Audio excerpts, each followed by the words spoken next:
بسم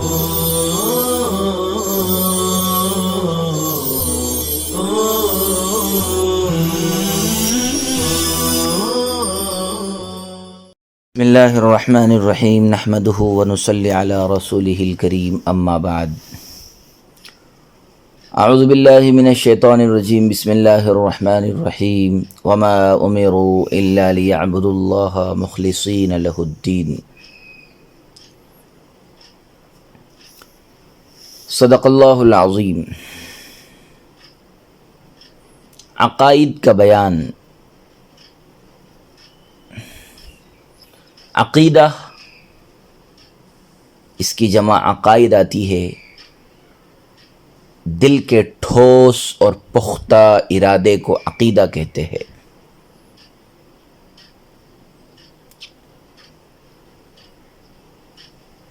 بحیثیت مسلمان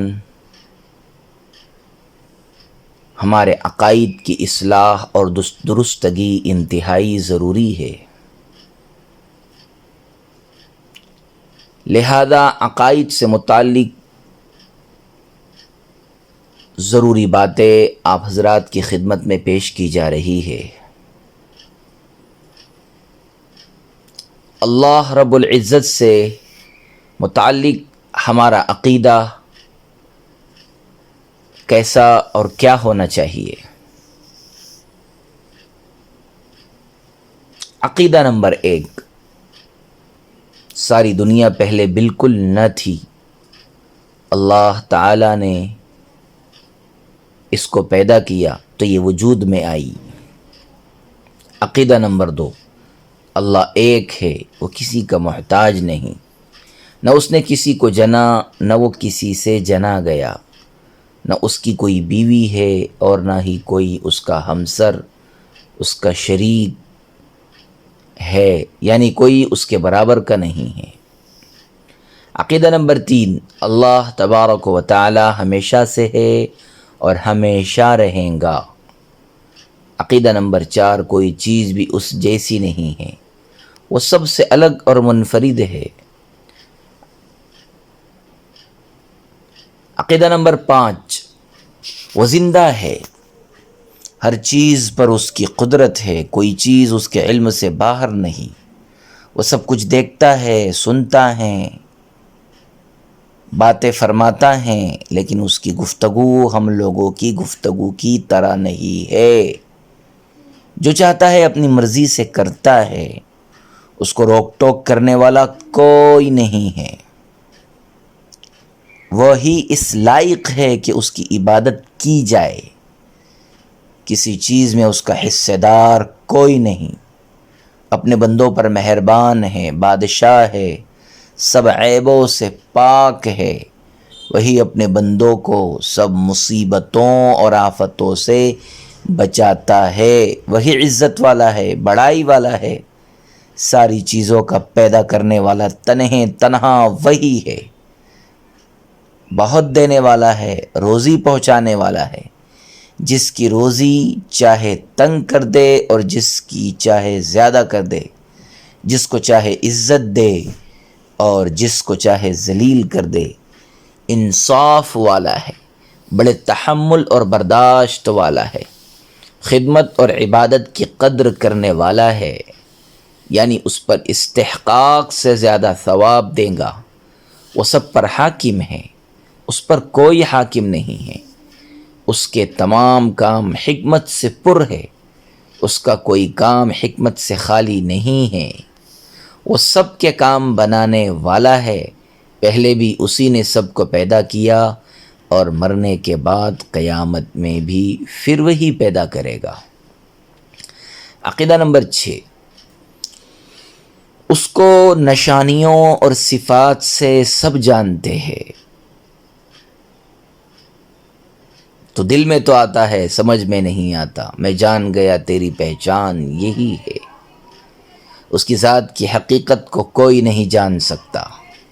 گنہگاروں کی توبہ قبول کرتا ہے، جو سزا کے قابل ہے ان کو سزا دیتا ہے، وہی جس کو چاہے ہدایت دیتا ہے۔ عقیدہ نمبر 7، دنیا میں جو کچھ ہوتا ہے اسی کے حکم سے ہوتا ہے، اس کے حکم کے بغیر ذرہ تک نہیں ہل سکتا، نہ وہ سوتا ہے نہ اس کو اونگ آتی ہے، لا تأخذہ سینۃ ولا نوم، نہ وہ سوتا ہے نہ اس کو اونگ آتی ہے، وہ تمام جہانوں کی حفاظت سے تھکتا نہیں ہے، ولا یؤودہ حفظہما، وہ سب چیزوں کو اپنے قبضے میں لیے ہوئے ہے۔ عقیدہ نمبر 8، تمام اچھی اور کمال والی صفات اس کو حاصل ہے، بری اور نقصان کی کوئی صفت اس میں نہیں اور نہ ہی کوئی عیب اس میں ہے۔ عقیدہ نمبر 9، دنیا میں جو کچھ اچھا برا ہوتا ہے سب کو خدا تعالیٰ اس کے ہونے سے پہلے ہمیشہ سے جانتا ہے اور اپنے علم کے مطابق اس کو پیدا کرتا ہے۔ تقدیر اسی کا نام ہے۔ دنیا میں جو کچھ اچھا برا ہوتا ہے سب کو خدا تعالیٰ اس کے ہونے سے پہلے ہمیشہ سے جانتا ہے اور اپنے علم کے مطابق اس کو پیدا کرتا ہے۔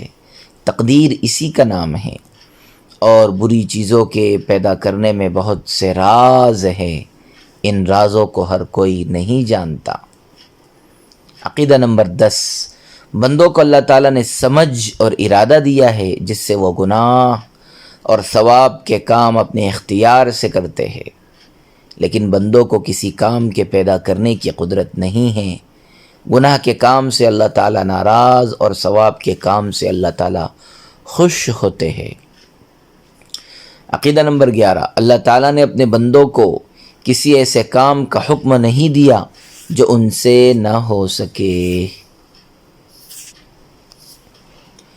انبیاء کرام سے متعلق عقائد، بہت سے پیغمبر اللہ تعالیٰ کے بھیجے ہوئے بندوں کو سیدھی راہ بتانے آئے، وہ سب گناہوں سے پاک ہیں۔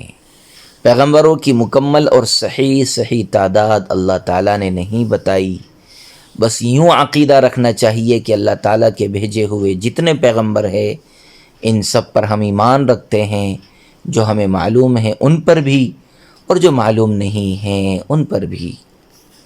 آسمانی کتابیں، عقیدہ نمبر 13، اللہ تعالیٰ نے بہت سی چھوٹی بڑی کتابیں آسمان سے حضرت جبرائیل علیہ السلام کے ذریعے سے اپنے بہت سے پیغمبروں پر نازل فرمائیں تاکہ وہ اپنی اپنی امتوں کو دین کی باتیں سکھائیں۔ ان سب کتابوں پر ایمان رکھنا کہ وہ سب کتابیں حق تھیں، مگر قرآن نازل ہونے کے بعد ان کے احکام منسوخ ہو گئے۔ اب قیامت تک قرآن کے احکام چلیں گے۔ قرآن کریم کے علاوہ دوسری آسمانی کتابوں کو گمراہ لوگوں نے بہت کچھ بدل ڈالا، توریت، زبور، انجیل، ان میں بہت تحریف اور تبدیل کر دیا۔ قرآن کریم کی حفاظت کا ذمہ اللہ تعالیٰ نے لے رکھا ہے، انا نحن نزلنا الذکر وانا لہ لحافظون، لہذا قرآن کو کوئی نہیں بدل سکتا ہے۔ فرشتے اور جنات، عقیدہ، اللہ تعالیٰ نے کچھ مخلوقات نور سے پیدا کر کے ان کو ہماری نظروں سے چھپا دیا ہے، ان کو فرشتے کہتے ہیں۔ بہت سے کام ان کے حوالے ہیں، وہ کبھی اللہ کے حکم کے خلاف کوئی کام نہیں کرتے، جس کام میں اللہ نے انہیں لگا دیا ہے اسی میں لگے ہوئے ہیں۔ لا یعصون اللہ ما امرہم ویفعلون ما یؤمرون، اللہ کے حکم کے خلاف کوئی کام نہیں کرتے، جو کام اللہ نے ان کے ذمے لگا دیا ہے وہ اسی میں لگے ہوئے ہیں۔ عقیدہ، اللہ تعالیٰ نے کچھ مخلوق آگ سے بنائی ہے، وہ بھی ہمیں دکھائی نہیں دیتی، ان کو جن کہتے ہیں۔ ان میں نیک اور بد ہر طرح کے ہوتے ہیں، ان کی اولاد بھی ہوتی ہے۔ صحابہ کرام رضوان اللہ تعالی علیہم اجمعین۔ عقیدہ، ہمارے پیغمبر صلی اللہ علیہ وسلم کو جن مسلمانوں نے دیکھا اور ان کا خاتمہ ایمان کی حالت میں ہوا ان کو صحابی کہتے ہیں، اور جس نے مسلمان ہونے کی حالت میں صحابی کو دیکھا اور مسلمان ہونے کی حالت میں ہی اس کا انتقال ہوا اس کو تابعی کہتے ہیں، اور جس نے تابعی کو اسی طرح دیکھا وہ تبع تابعی کہلاتا ہے۔ وصلی اللہ وسلم علی نبینا محمد وعلی آلہ واصحابہ وبارک وسلم تسلیما کثیرا کثیرا۔